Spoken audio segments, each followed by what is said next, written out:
صرف جو لوگ سیاست میں حصہ لینے والے لوگ ہیں وہی تھوڑا بہت آگے پیچھے وہ کر رہے ہیں، ادروائز پبلک تو بالکل خاموش ہے. اس لیے پبلک خاموش ہے کہ پبلک نے یہ بانبا ہوا ہے، انہوں نے بھانپ لیا ہے کہ آیا کہ الیکشن 8 فروری کا مشکل ان کو نظر آ رہا ہے. اس لیے نظر آ رہا ہے کہ ابھی کچھ دن پہلے جو ہے نا انہوں نے مسلم لیگ نون اور 2-3 اور جماعتوں کے کہنے کے اوپر جو ہے نا ڈیٹ ایکسٹینڈ کر دی کاغذات نامزدگی جمع کروانے کی.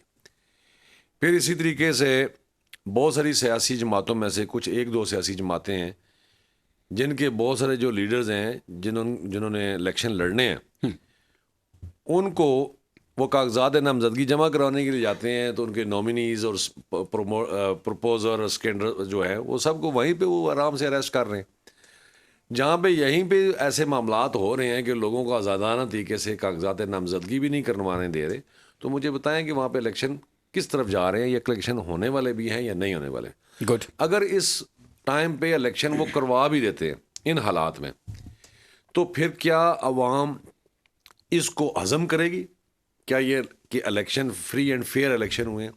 نو ڈاؤٹ کہ ابھی جو سپریم کورٹ کا جو فیصلہ آیا ہے، جس کو ہز لارڈشپ مسٹر جسٹس سردار طارق مسعود صاحب کر رہے تھے، اس میں جسٹس منصور علی شاہ صاحب بھی تھے اور ہز لارڈشپ مسٹر جسٹس اطہر من اللہ صاحب بھی تھے.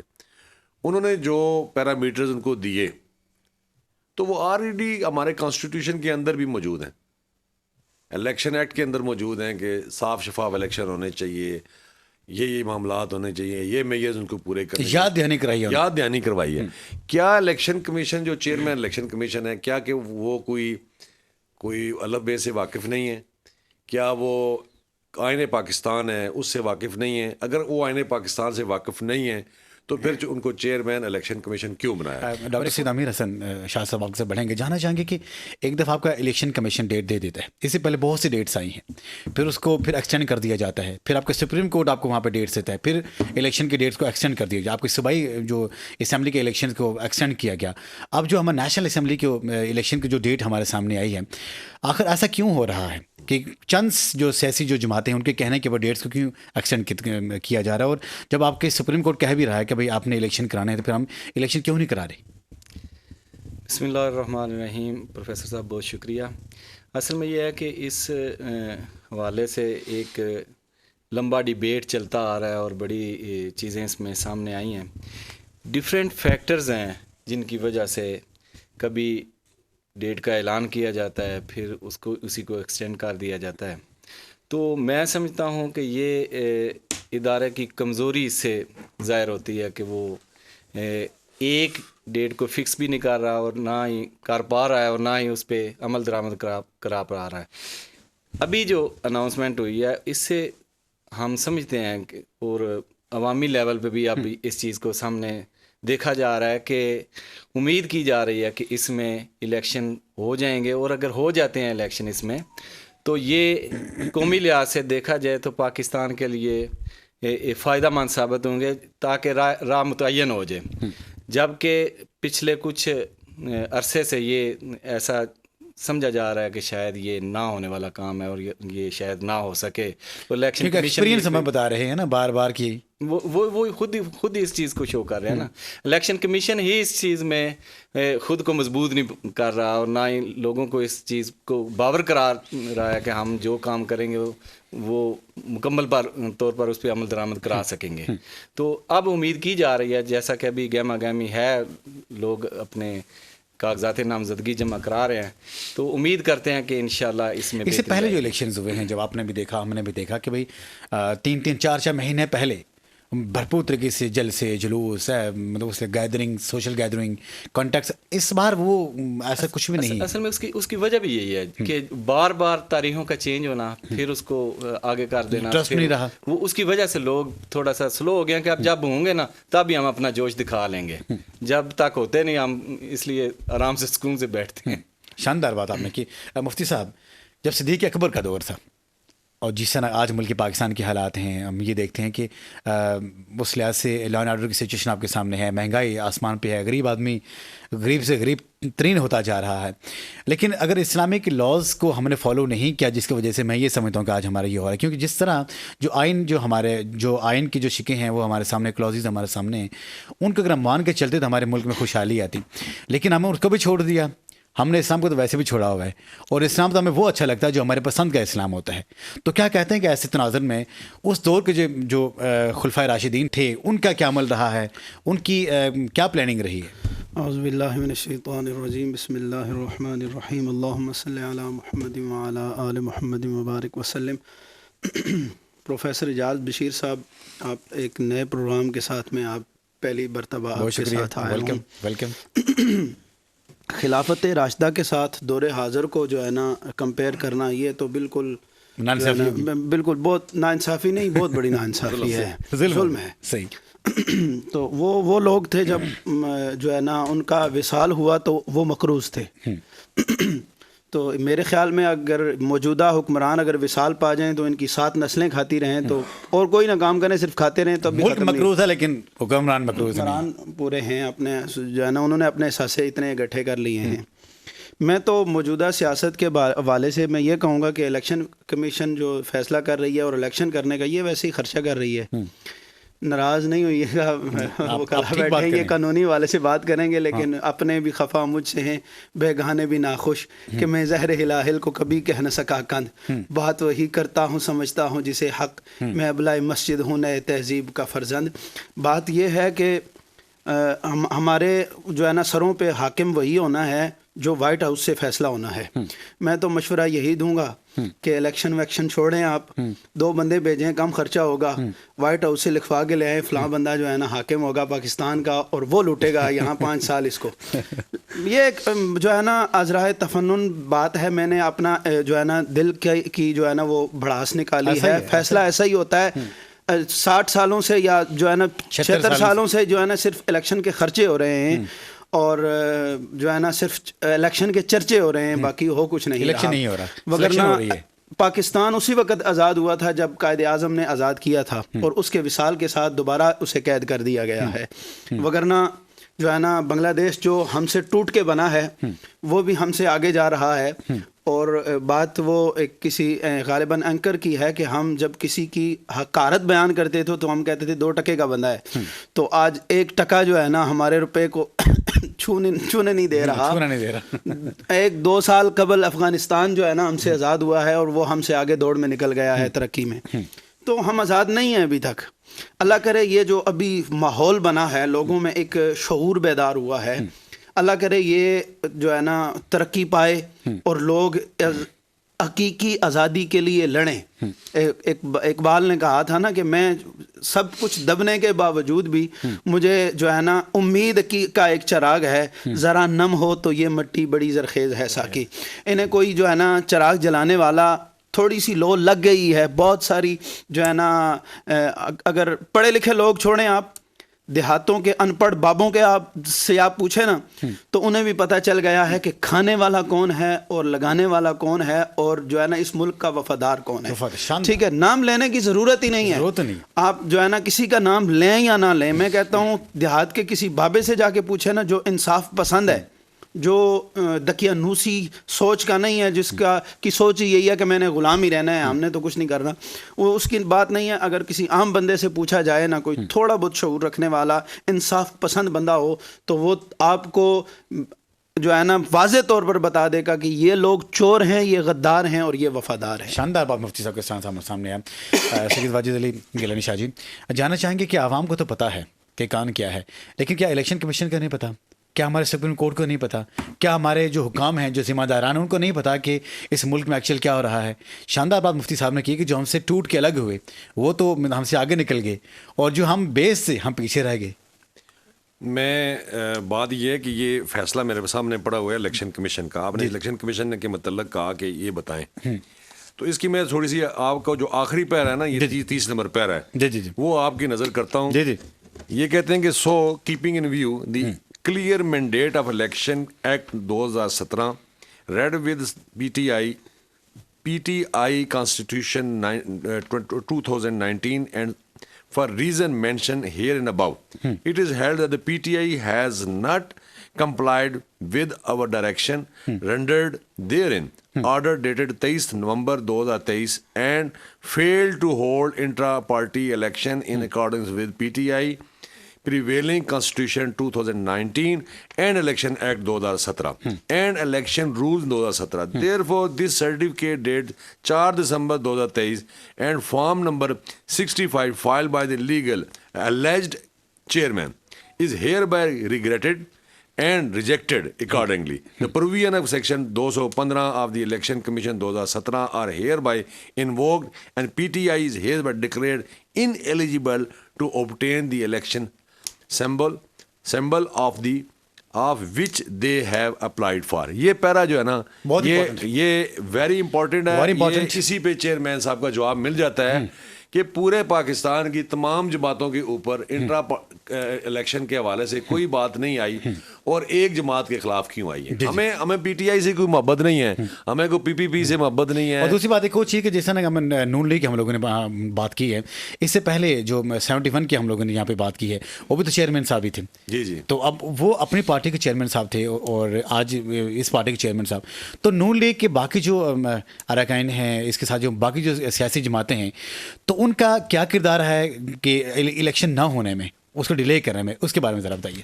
دیکھیے سر, اب عوام میں آپ محلوں میں نکلیں نا, گلیوں میں نکلیں گے, یہ آپ نے میڈیا کے اوپر بھی دیکھا ہوگا کہ آپ جب جاتے ہیں لوگوں کے پاس بتائیں جی آپ کس کو ووٹ دے رہے ہیں, تو وہ سامنے چیزیں آ جاتی ہیں کہ وہ کس طرف چیزیں جا رہی ہیں. اب مجھے بتائیں, جمعیت علماء اسلام, پاکستان پیپلز پارٹی, پاکستان مسلم لیگ نون, پاکستان مسلم لیگ کاف, جتنی بھی جماعتیں ہیں ہمارے لیے بڑی قابل احترام ہیں, کوئی ایسی بات نہیں ہے. لیکن یہ ساری جماعتیں کسی نہ کسی حوالے سے 50-60 سال سے اس اقتدار میں رہی, الیکٹورل پروسیس سے گزری ہوئی ہیں اور اقتدار لیتی رہی ہیں. اب ایک جماعت کا آپ 3.5 سال اور ایک جماعت کا 35 سال بطور وزیر اعلیٰ بھی اور وزیر اعظم پوری ایڈمنسٹریشن کو سامنے, پوری ایڈمنسٹریشن کو لے کے چلیں. آج موٹر وے کی لوگ بات کرتے ہیں, کہتے ہیں جی یہ ایک چیز کر لی, آپ فلاں بھائی بات یہ ہے کہ آپ ایک کسی شخص کو آپ 3.5 سال کا جو پیریڈ ہے اس کے اندر اس کی کارکردگی آپ دیکھ لیں, اور اپنی بھی 35-36 سال کی آپ دیکھ لیں, چیزیں یہ ساری کرسٹل کلیئر چیزیں ہمارے سامنے آ جاتی ہیں کہ کس نے کیا کیا یہاں پہ پرفارمنس کی. اس لیے کہ وہ ڈر اور خوف ہے, مین چیز یہ ہے کہ ڈر اور خوف یہ ہے کہ ہم جن چیزوں سے کسی کو روک رہے ہیں یا جس جماعت کو ہم روک رہے ہیں تو وہی تو برسر اقتدار آ رہی ہے. اب جو چیزیں جو میں ابھی میری فیلنگز ہیں, جو میں بینگ ایک وکیل اور بینگ ایک محلے کا یا کسی گاؤں کا رہنے والا شخص ہوں, بینگ پاکستانی. اب بلاول بھٹو زرداری صاحب نے ایک بات کی تھی, انہوں نے کہا جی کہ کسی بھی شخص کو, کسی بھی لیڈر کو جیل میں نہیں ہونا چاہیے, اس کو باہر ہونا چاہیے, اس کو آ کے الیکشن کنڈکٹ کرنا چاہیے. یہ میں سمجھتا ہوں کہ بلاول بھٹو زرداری صاحب کا ایک بڑا پن تھا, ایک پولیٹیکل ویژن تھا ان کا. کیا یہی پولیٹیکل ویژن کسی اور جماعت کا نہیں ہے؟ ان کو بھی تو چاہیے تھا. یہ دباؤ ڈالتے کہ بات یہ ہے کہ کوئی بھی ہے, یہ آپس میں مخالفتیں دوسرا تیسرا چلتی رہیں گی, لیکن ایک الیکٹورل جو پروسیس ہے اس کے گزر کے آپ کو جو بھی آ جائے, ہماری طرف سے نواز شریف صاحب تشریف لے آئے, وہ بھی آ جائیں, لیکن کم سے کم آپ انڈر کوارجن آپ تو لوگوں کو دبا کے, کتنے لوگ ہمارے علاقے میں بہت سارے ایسے لوگ ہیں جنہوں نے بڑے ورکرز تھے اور ان کے خلاف FIR درج ہو چکی ہیں اور وہ لوگ کاغذ بھی جمع کرا رہے ہیں. اور میں یہ سمجھتا ہوں کہ جو الیکشن کی جو ڈیٹ جہاں پہ اناؤنس ہوئی ہے 8 فروری کو 2024 میں جو الیکشن یہاں پہ ہونے جا رہے ہیں, اللہ کرے ہوئے, اس میں ایک چیز یہاں پہ ہمارے سامنے آتی ہے کہ جتنے بھی کینڈیڈیٹس اپنے کاغذاتی نامزدگی وہاں پہ جمع کرا سبمیشن کرا رہے ہیں, ان کے ساتھ جو لوگ جا رہے ہیں اور وہ بھی ان کے اپنے ہی نہیں ہوتے, مینس کہ ان کو بھی یہ بلیو نہیں ہوتا کہ یہ الیکشن ہوں گے یا نہیں ہوں گے. اور مزے کی بات یہ ہے کہ عوام کی طرف وہ لوگ جب آتے ہیں اور اپنی جو اس سے پہلے کی جو ان کی 1.5 سال جو ان کی یہاں پہ حکومت رہی ہے, یہ کارکردگی جب عوام کے سامنے آتی ہے پھر عوام بھی ان کی اچھی طرح درگت لگاتی ہے. لیکن یہاں پہ ڈاکٹر صاحب جاننا چاہیں گے, ایسی صورتحال میں جو ہماری عدلیہ ہے, جو ہمارے الیکشن کمیشن ہے, اس کا بھی پتہ ہے کہ عوام شدید غصے کی حالت میں ہے, عوام میں الیکشن کو لے کے عوام کے اس حالات کو جو پہنچانے میں جس ناج تک پہنچانے میں جو لوگ ذمہ داران ہیں اس کو لے کے عوام بہت سینسٹیو ہے. تو کیا ایسے حالات میں اگر الیکشن کے ڈیٹ کو مزید پرولانگ کر دیا جائے تو کیا یہ خطرے سے خالی نہیں ہوگا؟ اصل میں یہ ہے کہ جہاں تک عدلیہ کا کردار تھا اس نے اپنا بھرپور کردار ادا کرتے ہوئے اس معاملے کو ٹیکل بھی کیا ہے اور ایک ڈیٹ کا تعین بھی کیا ہے. اور اس حوالے سے سپریم کورٹ آف پاکستان نے بھرپور کوشش بھی کی ہے کہ تمام اداروں کو اس چیز پہ لایا جائے کہ آپ الیکشن کو ضرور کنٹیسٹ کروائیں. آگے نتائج جو بھی ہوں گے وہ تو بعد کے معاملات ہیں، لیکن یہ ہے کہ ایک بار الیکشن ضرور ہونے چاہیے. اور یہ چیز، یہ جو تاثر ہے جو عوام میں ہے اور ملکی لحاظ سے جو دیکھا جا رہا ہے کہ پتہ نہیں کون ہینڈل کر رہا ہے یا کس طرح سے معاملات کو چلایا جا رہا ہے، یہ چیزیں ختم ہوں. لوگ اپنے نمائندے خود منتخب کریں، لوگ ان سے سوال کریں، لوگ ان کو لے کے آئیں، لوگ ان سے پوچھیں کہ اب ملکی معاملات کیا ہیں، کس طرف سے جائیں گے. یہ ایک بات طے ہے کہ جب تک الیکشن نہیں ہوتے، جب تک لوگوں کا اعتماد بحال نہیں ہوتا، تب تک ملک ترقی نہیں کر سکتا. تب تک ملک ترقی نہیں کرتا، تب تک ایسے ہی معاملات چلتے رہیں گے. کبھی ڈالر اوپر چلا گیا، کبھی کچھ ہو گیا، کبھی کچھ ہو گیا. ایسے معاملات سے اور ایک اور چیز امیر صاحب، آپ میری بات سے ایگری کریں گے کہ جس کا کام اسی کے سانجھے. جی right person for right job. جی اگر میں یہ سمجھتا ہوں کہ ہمارے جو ادارے ہیں وہ یہاں پہ انٹرفیئر کریں گے ہماری اکانومی میں، وہ اگر انٹرفیئر کریں گے یہاں پہ ہمارے اسٹاک مارکیٹ میں، ہمارے بزنسز میں، تو میرے خیال میں پھر ان کی جو اپنی جو ڈومین ہے وہ تو خالی رہ جاتی ہے. تو اس کے لیے ایک زبردست جو میں یہ سمجھتا ہوں کہ جو جگہ ہے وہ یہی ہے کہ بھائی جو ڈیموکریسی کے تحت آپ لوگوں کو وہاں پہ الیکٹ ہونے دیں، جو اس سسٹم کو آپ پرولانگ چلنے دیں، لیکن وہاں پہ اس کی راہ میں رکاوٹیں پیدا کرنا، پھر عوام کے لیے یہاں پہ رکاوٹیں پیدا کرنا، آپ کے اپنے لیے تو کوئی یہاں پہ مشکلات نہیں ہوتی، لیکن جو دراصل جو تکلیف ہوتی ہے، جو یہاں پہ درد جو سہنے والی چیز ہوتی ہے وہ عوام ہوتی ہے، جو غربت کی لکیر سے نیچے جا کے زندگی گزارے ہوتے ہیں. تو جناب پروگرام باکس پاکستان میں یہاں پہ وقت اور چھوٹے چھوٹے کمرشل بریک ہے، ہمارے ساتھ رہیے. اسٹیپ 10.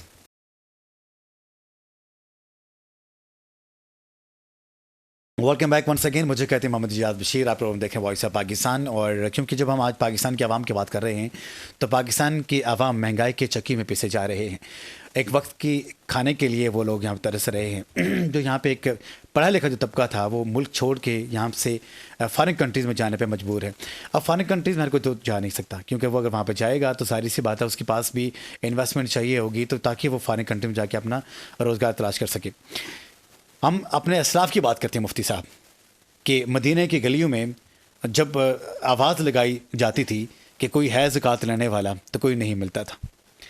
کیا جو اس ملک پاکستان جو آج جس میں ہم یہاں پہ رہ رہے ہیں، تو یہاں پہ وہ جو نظام تھا اسلامی نظام جس کی بیس کے اوپر یہاں پاکستان بنا ہے، اور آج جو اسلامی نظام جو یہاں پہ راج ہے، تو فرق صاف ظاہر ہے. کیا اس میں بہتری آنے کے کچھ چانسز بن رہے ہیں یا نہیں بن رہے؟ بہتری کے لیے بالخصوص ملکی لیول کو لانے کے لیے اسلام بہترین جو ہے نا نمونہ ہے. اگر رسول اللہ صلی اللہ علیہ وسلم کے بتائے ہوئے طریقوں پر چلا جائے تو یہ دن اور مہینوں کی بات دور کی بات ہے. ایک دن میں یہ سارے سنور سکتے ہیں اور سارا سسٹم ٹھیک ہو سکتا ہے. حضرت سیدنا عمر بن عبدالعزیز یہ بادشاہت کے زمانے میں آئے اور ان کا 2.5 سالہ 3 سالہ جو دور ہے اسے خلافت راشدہ کی یاد تازہ کروا دی انہوں نے. یہ جو آپ نے ذکر کیا نا کہ مدینہ طیبہ کی گلیوں میں لوگ اپنی زکوٰۃ کندھوں پہ لے کے گھوم رہے تھے کہ دروازہ کھٹکھٹا کے کوئی لے لے تو وہ آگے سے اور زکوٰۃ دیتے تھے، یہ ہماری بھی ہے، یہ بھی آگے دے دینا.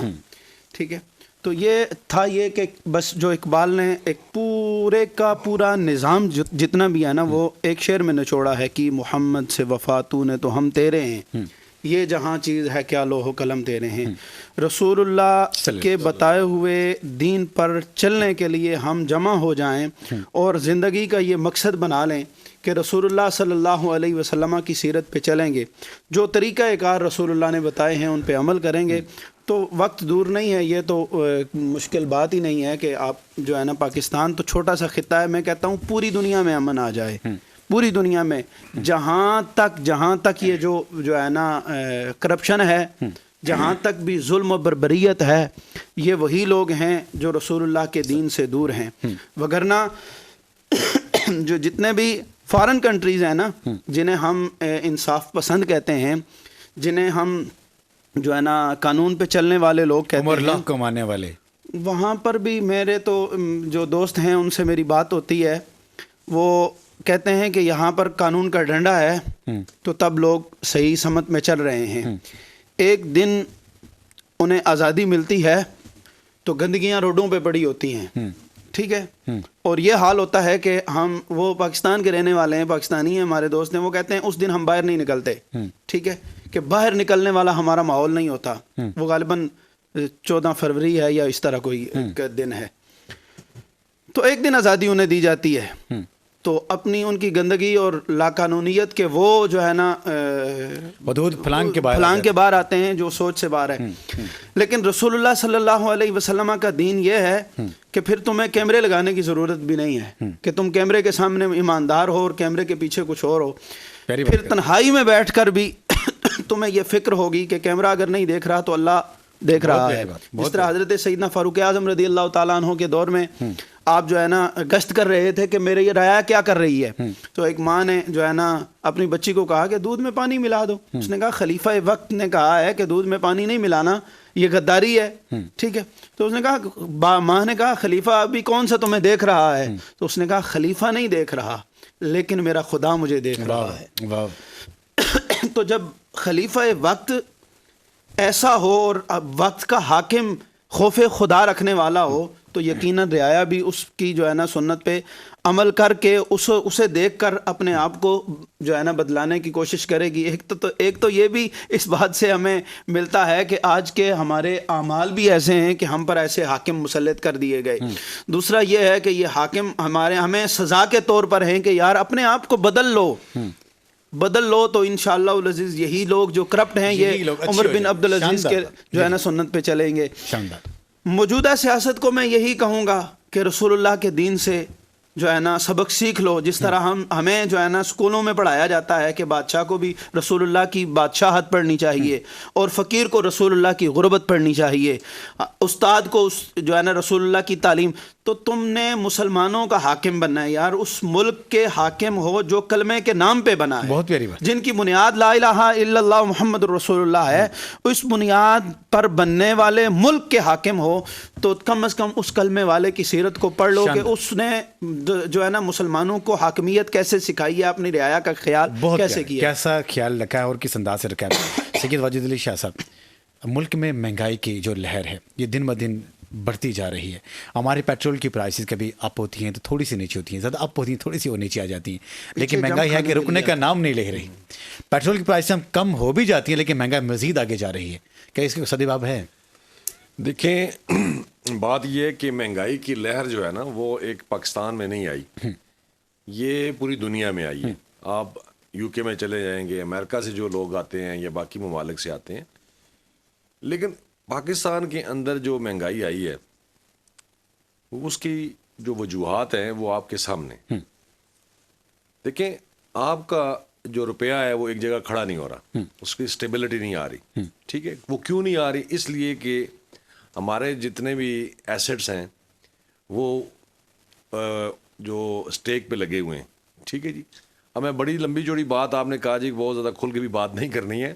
تو بات یہ ہے کہ مجھے بتائیں, جہاں پہ آپ کے ایئرپورٹ گروی رکھ دیے جائیں, آپ کے باقی ملکی اثاثے گروی رکھ کے آپ وہاں سے قرضے آپ لے رہے ہیں, ٹھیک ہے جی. تو آخر کار کی کیا وجہ ہے کہ ایک 70-72 سال ہو گئے ہیں ہمارا ملک جو ہے وہ 2 سال پہلے یا سال پہلے چائنا سے پہلے ہم آزاد ہوئے, اور چائنا کہاں پہ پہنچ گیا اور ہم کہاں پہ ہیں. اور ایک جو میں تو آج بھی اس کو بنگلہ دیش نہیں کہتا, پہلی دفعہ کہہ رہا ہوں, میں اس کو مشرقی پاکستان کہتا ہوں. آج بھی میرے دل میں یہ ہوتی ہے کہ مشرقی پاکستان جو ہے وہ پاکستان کا حصہ ہے, ٹھیک ہے. وہ لوگ کہاں پہ پہنچ گئے اور ہمیں صرف ایٹم بم کی ارد گرد گھمایا جا رہا ہے. ٹھیک ہے, ملک کی سالمیت کے لیے ایٹم بم بہت ضروری وہ بھی ہے, ہمارے پاس بھی موجود ہیں, لیکن جس وقت تک آپ جو ہے وہ ان چیزوں سے تھوڑا سا ہٹ کے عوام کی طرف نہیں آئیں گے. عوام کو چاہیے انصاف. جب ملک کے اندر انصاف ہوگا تو پھر یہ ہے کہ یہ مہنگائی یا دوسری تیسری چیزیں جو ہے نا وہ آپ کو نظر نہیں آئیں گی. مہنگائی جو ہے وہ پیٹرول بڑھ گیا ہے, کم ہو گیا ہے, لیکن کہنے کا مقصد یہ ہے کہ ملک کے اندر اگر انصاف کی چیزیں جو ہے نا وہ بول بالا ہو جائے تو میں یہ سمجھتا ہوں کہ ایک بندے کے ساتھ کوئی اگر زیادتی کر رہا ہے, ایک پیٹرول کم ڈال رہا ہے اور وہ بندہ وہاں پہ کورٹ میں جاتا ہے اور پتہ چل جاتا ہے جج صاحب کو کہ یہ انہوں نے یہ زیادتی کی ہے, تو وہ خود بخود وہ پینلائز جب ہوں گے تو معاملات اپنی ہر چیزیں جو وہ اپنے نیچے آ جائیں. جی ایک اور چیز یہاں پہ دیکھنے کو ملتی ہے کہ دیکھیں کہ کوئی ایسی سیور قسم کی کوئی ایسا ڈیزیز ہو کہ جس کے لیے انسان اپنے علاج کراتا ہے اور پورے جمع پونجی جمع کر کے اس کو صرف کرتا ہے, اس کو ٹھیک ہو جاتا ہے, لیکن اس بیماری کو میں یہ سمجھتا ہوں کہ 76 ایئر ہو چکے ہیں اور جس میں بڑے بڑے ترم خان بھی یہاں پہ آئے ہیں, لیکن اس کو ٹھیک کیوں نہیں کر پا رہے, یا خود ٹھیک کرنا نہیں چاہ رہے, یا یہ ان سے ٹھیک ہو نہیں رہی. اگر وہ نہیں ہو رہی تو وہ پھر یہاں پہ بار بار کیوں اپنی قسمت کو آزمانے کے لیے آ جاتے, چھوڑ کیوں نہیں دیتے؟ دیکھیے بات یہ ہے کہ یہ جب تک پاکستان کس نے بنایا, ایک وکیل نے بنایا, ٹھیک ہے جی, اور اس وکیل نے بنایا جس کا نہ تو کوئی ایک آدھ بیٹی تھی ان کی, باقی بہن بھائی ضرور تھے, لیکن انہوں نے بہن بھائیوں کا بھی خیال نہیں کیا اور ملک کا خیال کیا, ٹھیک ہے جی. ہمارے جو سربراہان ہیں چاہے وہ 30 سال سے کام کر رہے ہیں, اب اس کی مثال میں آپ کو صرف یہ دے دیتا ہوں کہ آپ ایک ٹکٹ جب تقسیم کر رہے ہیں, آپ لاہور کی مثال دے دیں, لاہور میں دیکھیں کہ پاکستان مسلم لیگ نے پورے اپنے خاندان کو ٹکٹ دے دی ہیں. ادھر سے آپ دیکھ لیں کہ جنا جی جمعیت علماء اسلام نے پورے خاندان کو ٹکٹ دے دی ہیں. ادھر پیپلز پارٹی کو دیکھ لیں کہ وہاں پہ کس کو ٹکٹ ملے ہیں. ادھر پی ٹی آئی کو بھی آپ دیکھ لیں کہ کن کو ٹکٹ مل رہے ہیں. تو آپ ہمارے ملک کے اندر تو جو ان کی اپنی جماعت ہے اس میں ہی جو ہے وہ سمجھتے ہیں کہ ساری چیزیں ہم گھر لے کے جائیں گے. جب ملک میں سربراہ بنے, جب وہ اس ملک کے سربراہ بنتے ہیں تو انہوں نے سب کچھ کھینچ کھونچ کے تو لے کے وہاں ہی جانا ہے نا. مجھے بتائیں کتنے لوگ ہیں یہاں پہ, کتنے لوگ ایسے ہیں جن کے ملک سے باہر جنا اثاثے موجود ہیں. میں نام نہیں لینا چاہتا, آپ کے پاس سارا ڈیٹا آپ کے سامنے ہے کہ کہتے ہیں جی کہ انگلینڈ میں فلاں کے پلازے ہیں, فلاں کی چیزیں ہیں, فلاں کی چیزیں ہیں. تو مجھے بتائیں ٹھیک ہے وہ ایک بزنس مین لوگ ہیں, سب کچھ ہے, لیکن کیا بزنس مین لوگ ایسے ہی ہیں؟ پیسے کیسے وہ یہاں سے ملک سے باہر لے کے گئے؟ منی لانڈرنگ کے ذریعے تو نہیں گئے, یا کہاں سے پیسے کس طریقے سے لے کے گئے ہیں؟ کیا بیگوں میں اٹھا کے لے کے گئے ہیں؟ آخرکار ان چیزوں کو تو حساب آپ سامنے لے کے آئے نا. اگر ایک بندے نے سائفر یوں اس نے کہا جی کہ یہ سائفر ہے اور فلاں ہے فلاں, اس پہ اس نے آپ کو کر دیا, تو جو بیگ بھر کے جو نا وہ کون سی آئلہ ملکی کی پتہ نہیں علی تھی, پتہ نہیں جس نے وہ ایان علی لے کے جا رہی تھی, وہ پکڑی گئی. آج تک مجھے بتائیں وہ انسپیکٹر کہاں گیا, ٹھیک ہے جی, اور وہ خود کہاں گئی ہوئی ہے. مطلب ہے کہ احتساب یہاں پہ نہیں. تو دیکھیں نا, جب تک آپ کا احتساب کا عمل ٹھیک نہیں ہوگا, اور احتساب بھی ہم یہاں پہ دکھ کی بات ہے کہ احتساب ہم ہونے بھی نہیں دیتے. ہاں احتساب آپ ہونے بھی نہیں دیتے. اور پھر بات یہ ہے کہ احتساب کی عدالتیں آپ نے بنائی ہوئی ہیں, سارے آپ نے جج اپنی مرضی کے اسپیشل جج آپ نے لکھائے ہوئے ہیں. کیوں نہیں آپ جو ڈسٹرکٹ اینڈ سیشن جج کسی جگہ کا بھی ہوتا ہے اس کو آپ وہاں پہ لگائیں. ہمارے اسلام آباد کے اندر ایک جج صاحب بیٹھے ہوئے گزشتہ 20 سال سے وہ اسی یہیں پہ بیٹھے ہوئے ہیں. آخرکار کیوں بیٹھے ہوئے ہیں؟ اور کیا اور کوئی لوگ ایسے نہیں ہیں؟ لہذا کہنے کا مقصد یہ ہے کہ جو ہے نا آپ ٹرانسپیرنٹلی آپ ایک جج یہاں لگائیں ایسے جو اچھے لوگ ہیں. آپ 3 سال کے بعد ان کی ٹرانسفر کرائیں, 3 سال کے بعد اور لوگ آ جائیں. تو لہذا میرا کہنے کا مقصد یہی ہے کہ ان لوگوں کو, یہ لوگ سارے احتساب سے گزریں, چاہے کسی جماعت سے بھی جن کا تعلق ہے, اور free and fair general trial ہونا چاہیے. آپ دیکھیں جب اپنی باری آئی, 1.5 سال کی حکومت آئی, تو 1.5 سال میں ہر جماعت نے اپنا حصہ ڈال کے وہاں پہ احتساب ایکٹ کا کیا حال کر دیا, اور ساتھ یہ بھی کہ بھئی ہمیں موقع نہیں دیا گیا. ٹھیک ہے, اس میں کچھ چیزیں ایسی تھیں, میں بینگ اے وکیل بات کرتا ہوں کہ فری اینڈ فیئر ٹرائل کے لیے یہ ضروری ہوتا ہے کہ ایک انسان کو آزاد کیا جائے, اس کو ضمانت دی جائے, وہ اپنی مرضی سے جو وہ ایویڈنس کلیکٹ کر کے کورٹ میں دینا چاہتا ہے یا ادارے میں دینا چاہتا ہے وہ دیں. لیکن باقی جو چیزیں ہیں وہ میں یہ سمجھتا ہوں کہ جو انہوں نے کہا جی کہ اتنی لمٹ ہوگی تو یوں ہو جائے گا, اتنی لمٹ ہوگی تو یوں ہو جائے گا. اگر یا تو پھر ایسی بات ہے تو میں سمجھتا ہوں کہ فیڈرل ایجنسی جو ہے FIA جس کو کہتے ہیں وہ موجود تھا. احتساب بنانے کی ضرورت ہی کوئی نہیں تھی, نیب بنانے کی ضرورت ہی کوئی نہیں تھی, نیب آرڈیننس بنانے کی ضرورت نہیں تھی. فیڈرل انویسٹیگیشن ایجنسی آلریڈی وہاں پہ موجود تھی, تو یہیں سے وہ پروسیس گزارتے. وہ ادارہ کیوں بنایا, اتنے لوگ وہاں بھرتی کیے آپ نے, وہ بھی ایک قسم کا برڈن کس کے اوپر ہے, ملک پاکستان کے. شاندار بات آپ نے کی اور اپنا اسٹانس دیا. جب ہم یہ دیکھتے ہیں کہ جب ہم خود ہی اپنی قسمت کے اوپر جو رو رہے ہیں لیکن اپنی قسمت کو تبدیل خود ہی نہیں کرنا چاہ رہے, تو میں یہ سمجھتا ہوں کہ ہمیں 76 بھی تھوڑے ہیں, جو 76 ایئر ہو چکے ہیں، یہ 76,000 ایئر بھی ہو جائیں، ہم بھی اپنے اس قسمت کو چینج نہیں کر سکتے. کیوں نہیں کر سکتے؟ جب ہم خود چینج ہونا ہی نہیں چاہ رہے. جو ہمارے ادارے ہیں ان کو اگر ان کی آپ یہ دیکھیں، ان کی شان دیکھیں اور ان کا جو پروٹوکول دیکھیں اور جو ان کا جو رہن سہن دیکھیں، اور ایک جو غریب آدمی ہے، ایک جو یہاں پہ مڈل اسٹیج جو آدمی ہے، اس کا لیونگ اسٹینڈرڈ دیکھیں، فرق تو ہے نا. لیکن یہاں پہ فرق یہ ہے کہ ان لوگوں کے لیے مہنگائی نہیں ہے، لیکن اگر مہنگائی ہے تو نچلے طبقے کے لیے مہنگائی ہے. آخر ایسا کیوں ہے؟ اصل میں سر یہ ہے کہ لوگوں کو ہمیشہ سے بنیادی ضروریات پہ رکھا گیا ہے. ہماری سیاسی جماعتوں کا اگر نعرہ ہے تو وہ بھی بنیادی ضروریات پہ ہی ہے. اگر ہمارے حکمران طبقہ ہے تو وہ بھی صرف بنیادی ضروریات کی ہی باتیں کرتے ہیں. لوگوں کو اس سے نکلنے ہی نہیں دیا جا رہا. ایک چیز کو پورا کرتے ہیں تو دوسری کو کم کر دیا جاتا ہے، پھر وہ دوسری کے پیچھے پڑتے ہیں کہ جی وہ تو پوری کر دیں، پھر وہ دوسری اگر پوری ہوتی ہے تو پھر تیسری کو کم کر دیں. اسی طرح یہ بنیادی ضروریات عوام کو بریڈ اینڈ بٹر کے چکروں میں لگا کے اسی میں گھمایا جا رہا ہے. اور جب تک اسی پہ ہی گھمایا جا رہا ہوگا تو لوگ اس سے آگے سوچ نہیں پائیں گے. اگر لوگ اس سے آگے نہیں سوچیں گے تو پھر نہ تو انصاف ہوگا، جس طرح سے پہلے ذکر ہو رہا ہے، نہ انصاف ہوگا اور نہ ہی احتساب ہوگا اور نہ ہی تعلیم کا اور اپنی بنیادی ضروریات جو ہیں، ہماری صحت ہے، اس پہ بھی کوئی توجہ نہیں دی جا رہی.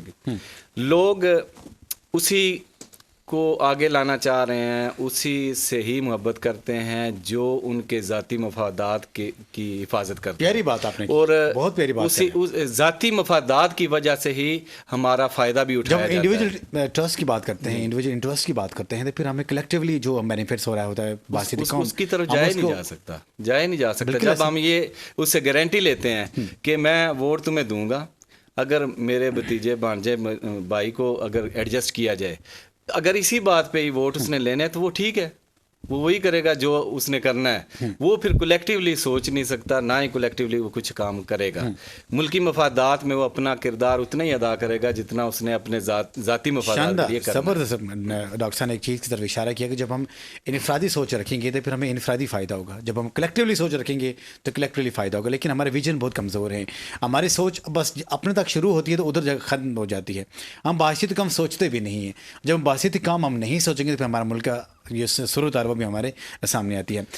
ملک کو چلانے کے لیے جو اسلامک رول ریگولیشنز جو آقا صلی اللہ علیہ وسلم نے ہمیں زندگی میں سکھائے ہیں، جب ہم اس کی نافرمانی کریں گے، ان کو نہیں مانیں گے، تو یہ اس سے پہلے یہ ہمارے لیے مثال نہیں ہے، بلکہ اس سے پہلے جتنے بھی قومیں گزری ہیں ان کے اوپر رب کریم کا عذاب آیا ہے.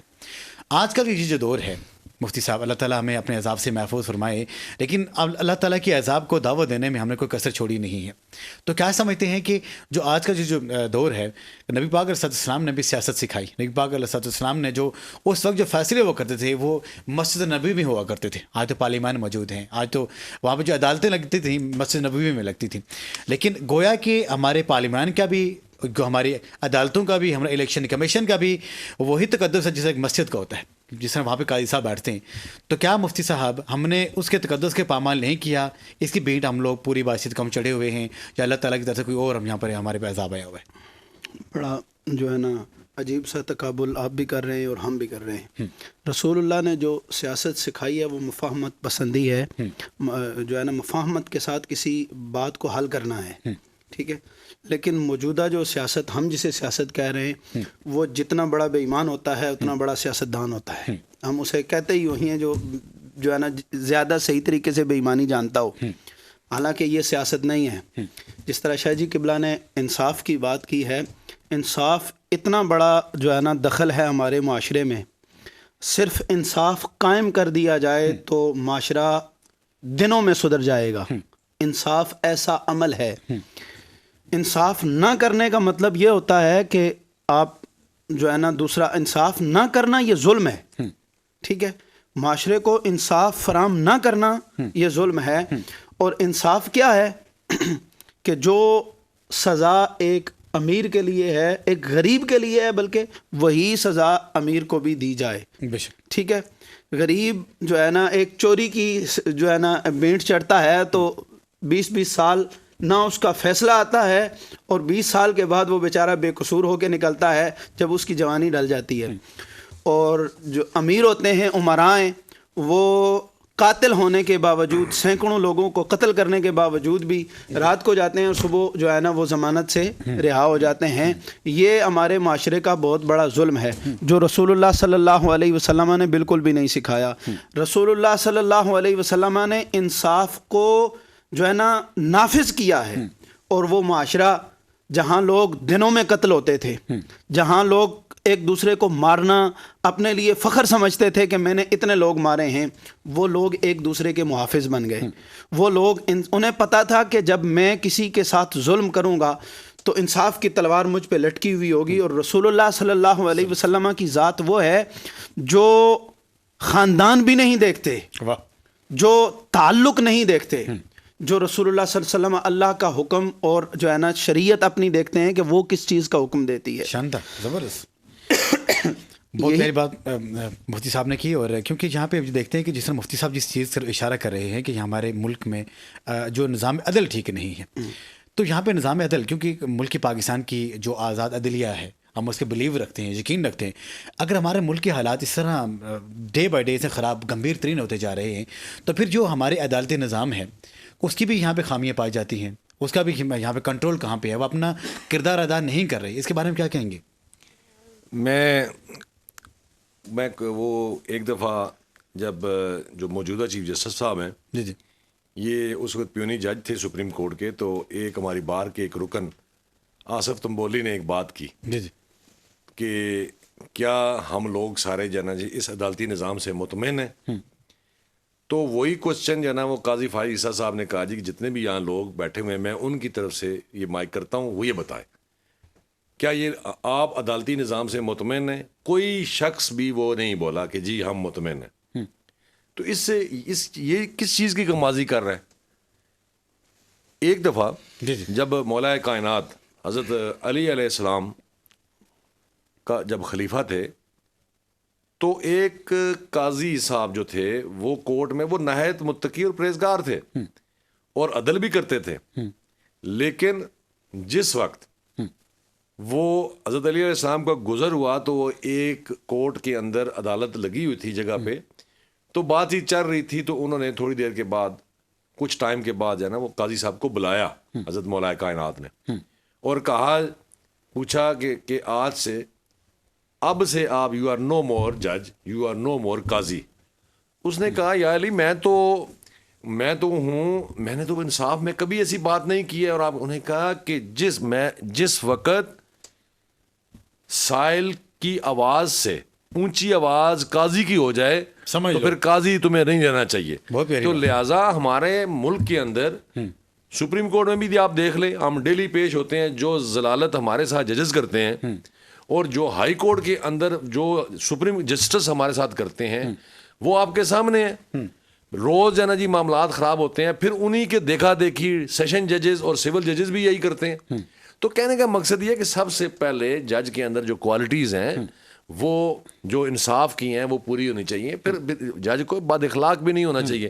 عدالتی نظام میں اتنی خرابیاں ہیں کہ آپ کو ہم کیا بتا سکتے ہیں، ٹھیک ہے جی، کہ لیکن قانون ضرور موجود ہے، آئین پاکستان موجود ہے، سی پی سی موجود ہے، سی آر پی سی موجود ہے، قرآن پاک موجود ہے، حدیث موجود ہیں، لیکن اگر ان پہ عمل کیا جائے تو. بڑی پیاری بات کر رہے ہیں آپ. اس میں ایک چیز ہم سامنے آتی ہے کہ جب ہمارا نظام عدالت، جو ہمارا قاضی ٹھیک نہیں ہوگا، پھر نظام کیسے ٹھیک ہوگا؟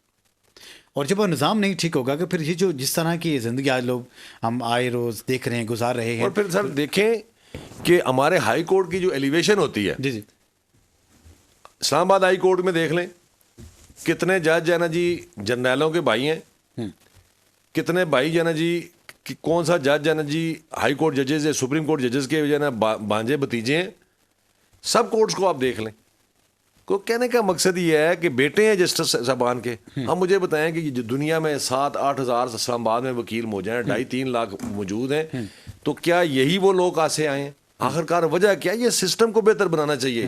قاضی بنانے سے پہلے کوئی ان کے لیے کوئی سیشن ججز کے لیے ایگزام ہے، سول ججز کے لیے امتحان ہے. تو ان ہائی کورٹ کی ججز کے لیے امتحان نہیں ہے، صرف کیا ایک انگریزی آ جانے سے وہ جج بن جاتا ہے. لہٰذا میں سمجھتا ہوں کہ جو ہائی کورٹ کے جج لگتے ہیں ان کے انٹرویو صرف جنرل نہ لیا جائے، پہلے ان کا ایک ایگزام بھی لے لیا جائے کہ کیا اس قابل ہیں کہ یہ سول جاب دینے کے لیے اگر آپ اتنے طرح لہٰذا یہ کہ عدالتی نظام ایسا میں ہے. ایک بات کروں، اگر جس طرح ہمارے سرکاری خطیب ہیں نا سعودیہ میں یا کہیں جاتے ہیں، انہیں تقریر لکھ کے دی جاتی ہے، یہ آپ نے کرنی ہے، یہ آپ نے کرنی ہے، اس کے علاوہ آپ نے نہیں کرنی. اور موجودہ پاکستان کا جو عدالتی نظام ہے نا، وہ شاہ صاحب کے کہنے کے مطابق یہی ہے کہ فیصلہ تو انہوں نے وہی کرنا ہوتا ہے جو آرڈر لکھ کے دے دیا جاتا ہے. تو انہیں پڑھنے کی ضرورت کیا ہے؟ انہیں انگریزی آنی چاہیے کہ انگریزی پڑھ کے سنا سکیں بس. یہ المیہ ہے ہمارے جو ہے نا. جب ہماری عدلیہ خود آزاد نہیں ہے تو پھر فیصلے کیسے آزاد ہو سکتے؟ تو سر آپ دیکھ لینا جی، جو بھی فیصلے آپ دیکھیں گے ہائی کورٹ میں دیکھیں گے یا آپ کے سامنے، ہم تو جو ہے نا جی وہ کہتے ہیں ججز کے تو فیصلے بولتے ہیں، ٹھیک ہے جی، زبان نہیں بولتی، فیصلے بولتے ہیں. آپ ان کے فیصلے جتنے بھی اٹھائیں گے ہائی کورٹ میں، جتنے بھی میں سمجھتا ہوں کہ آپ کے سامنے آ رہے ہیں روزمرہ جو فیصلے آ رہے ہیں کہ ڈیلے ہو رہا ہے یا بیل میں ڈیلے ہو رہا ہے یا باقی چیزیں ہو رہی ہیں، آپ کے سامنے ہیں ساری چیزیں. سپریم کورٹ میں کیا ہو رہا ہے، میں کہتا ہوں کہ صرف اور صرف نظام عدل میں ایک بات ہے جو میں نے پہلے کر دی حضرت علی مولا کائنات کی، یہ جو زبان ہے نا، وہ ٹھیک ہو جائے تو ہمارا عدلیہ کا نظام عدلیہ کا نظام بہت بہتر ہو سکتا ہے. اور ایک انسان جو ہے نا وہ اپنا موقف بیان نہیں پورا کر سکتا، ایک وکیل موقف بیان نہیں کرتا، آگے سے یہ ان کے اوپر تلوار لٹکائی جاتی ہے کہ جی بات یہ ہے کہ اگر آپ نے ہمارا ٹائم ویسٹ کیا تو ہم آپ کو 1 لاکھ روپے جرمانہ کریں. ہم نے تو 1 لاکھ روپیہ کیا، ہم نے تو 20,000 40,000 روپے فیس نہیں لی ہوتی، ہم اپنے اوپر جو ہے نا 1 لاکھ روپے جرمانہ کہاں سے کریں. شاندار بات. بہرحال یہ ہے کہ کچھ چیزیں ایسی بھی ہوتی ہیں کہ جو ہمارے جو نظام میں حضرت مولا کائنات کا ذکر کر دیا تو میں ایک چھوٹی سی بات، حضرت مولا کائنات کے بھائی حضرت عقیل بن ابی طالب آپ کے پاس ایک دفعہ آئے تو انہوں نے کہا کہ تو ہمارا بھائی حاکم ہے اور ہم بھوکے مر رہے ہیں، جبکہ دوسری طرف جو ہے نا دولت کی ریل پہل ہے، تو ہمیں کیوں نہیں دیتا، ہمیں بھوکا کیوں مار رہا ہے، ٹھیک ہے، اپنے گھر کیوں نہیں لاتا. تو آپ نے انگارہ رکھ کے کہا یہ تھوڑی دیر اپنے ہاتھ پہ رکھو انگارہ، اگر یہ برداشت کر سکتے. اس نے کہا انگارہ جب ہاتھ پہ رکھا تو انہوں نے گرا دیا. کہتا ہے یہ اس سے جلتا. کہا دنیا کی آگ سے ڈرتا ہے، جہنم کی آگ سے نہیں ڈرتا. میں جہنم کی آگ گھر لے کے نہیں آتا، میں بھوک برداشت کر لوں گا. تو جب حاکم ایسے ہوں گے نا تو پھر جو ہے نا رعایا کو انصاف ملے گا، حاکم ایسے نہیں ہوں گے تو انصاف نہیں ملے گا. اور میں ایک چیز میں اکثر اوقات اپنے تمام پروگرامز میں یہ اپنے تمام پینلسٹ سے کہہ رہا ہوتا ہوں کہ دل میں کچھ چھپی ایسی کچھ چیزیں ہوتی ہیں، بہت درد ہوتے ہیں اپنے عوام کے لیے، اپنے غریبوں کے لیے، اپنے ملک کے لیے. تو اس کا اظہار میں یہ سمجھتا ہوں کہ ہمیں کرنے کے لیے کوئی پلیٹ فارم شاید رائٹ پلیس نہیں ملتی. تو کیونکہ ہمارا پروگرام بھی آخری اس مراحل میں ہے، کچھ ایسی چیز کہ جو آپ یہ سمجھتے ہیں کہ چند سیکنڈس میں اگر کلیئر کر دیں عوام کے لیے کہ ایسا ہونا چاہیے تو ہمارے ملک کے حالات بہتر ہو سکتے ہیں. تو آخری پیغام صرف انصاف، عوام کے ساتھ انصاف کیا جائے، مہنگائی لوگ برداشت کر لیں گے. عوام کے ساتھ انصاف کے. جی میں سمجھتا ہوں کہ ہمیں اسلامی تعلیمات کے جتنا قریب ہوا جائے گا اتنا جلدی ہم ان پریشانیوں سے نجات پا لیں گے. خود احتساب بھی سب کو کرنا پڑے گی. یہ حکمران باہر سے نہیں آتے، ہم میں سے ہی ہوتے ہیں. ہمیں سب کو اس چیز پہ سوچنا پڑے گا کہ ہم اپنے لیے کیا، جس طرح حدیث پاک میں ہے نا کہ اپنے بھائی کے لیے بھی وہی چیز لے کے جو اپنے لیے پسند کرتے ہو، تو ہمیں بھی دیکھنا پڑے گا کہ ہم لوگوں کے لیے کیا لے رہے ہیں اور اپنے لیے کیا چوائس کر رہے ہیں. ہمیں وہ چوائس کرنی چاہیے جو اپنے لیے چوائس کرنی چاہیے، وہی ہمیں اپنے عوام کے لیے چوائس کرنی چاہیے. میں عوام کے لیے اتنا کہوں گا، ایک تو بیان کر دیا ہے کہ محمد سے وفا تو نے تو ہم تیرے ہیں، یہ قاعدہ ہے رسول اللہ کے دین سے وفا کرو. اپنا حاکم اور لیڈر اسے چنو جو دین کے سب سے زیادہ قریب ہے. جو آپ موازنہ کر لیں محلے میں اپنے حاکموں میں جو دین کے قریب ہے یا جو انصاف پسند ہے. میں ایک اور بالخصوص کہوں گا جو باہر یورپ میں پڑھ کے آئے ہیں وہ تمہارے مسائل نہیں جانتے، جو یہاں سرکاری اسکولوں میں پڑھ کے رول کے ٹاٹوں میں بیٹھ کے پڑھے ہیں ان کو تمہارے مسائل پتہ ہوں گے، وہ پھر بھی کچھ نہ کچھ تمہارے لیے سوچیں گے. ان یورپ میں پڑھنے والوں میں المیہ یہ ہے، میرے معاشرے کا یہ ہے کہ میرے جو علاقے کے پٹواری ہیں یا اپنے علاقے کے دیکھ لیں، پٹواریوں کے جو منشی ہیں نا ان کے بچے بھی جرمنی اور انگلینڈ میں پڑھ رہے ہیں. تو یہ ظلم ہے، یہ ہمارے معاشرے کے ساتھ ظلم ہے. میرے والد صاحب جو ہے نا وہ خود ایک فوجی افسر تھے، تو میں نے ان سے کہا کہ آپ کے جو جونیئر ہیں ان کے بچے باہر پڑھ رہے ہیں تو ہمارے کیا کوئی جو ہے نا شکل اچھی نہیں ہے، ہم نہیں باہر جا سکتے. کہا بیٹا جو میری تنخواہ ہے نا اس میں آپ سرکاری اسکول کو میں پڑھا سکتا ہوں، اگر کہتے ہو حرام اگر کھاؤں تو پھر میں آپ کو باہر لے جا سکتا ہوں، وگرنہ چیف برانٹ افسر تھے جو ہے نا ایئر فورس میں، تو کہہ رہے تھے کہ میں اپنی تنخواہ میں آپ کو سرکاری اسکول میں پڑھا سکتا ہوں، اور میں نہیں چاہتا کہ میں آپ کے لیے جہنم کی تنخواہ کا جو صلہ، جو ان کا جو مقام، جو مرتبہ ملا ہوا، اللہ کا شکر ہے، اللہ تعالیٰ سب کو خوشیاں عطا فرمائے۔ میرے ساتھ جناب سید واجد علی گیلانی صاحب، سابق additional advocate general Punjab, advocate supreme court of Pakistan, آپ یہاں تشریف لائے، بہت بہت شکریہ۔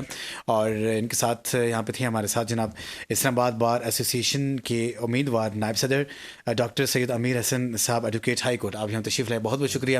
اور ملک پاکستان کی پہچان اور شاندار انداز سے اپنے مدلل گفتگو کرتے ہیں، اور اگر آپ کسی محفل میں ان کو سنیں اور ان کو جائیں، کسی ان کے جلسے میں جائیں اور ان کی مسجد میں جائیں، تو زبردست قسم کا ان کا خطاب بھی ہوتا ہے، خطاب ذیشان ہوتا ہے۔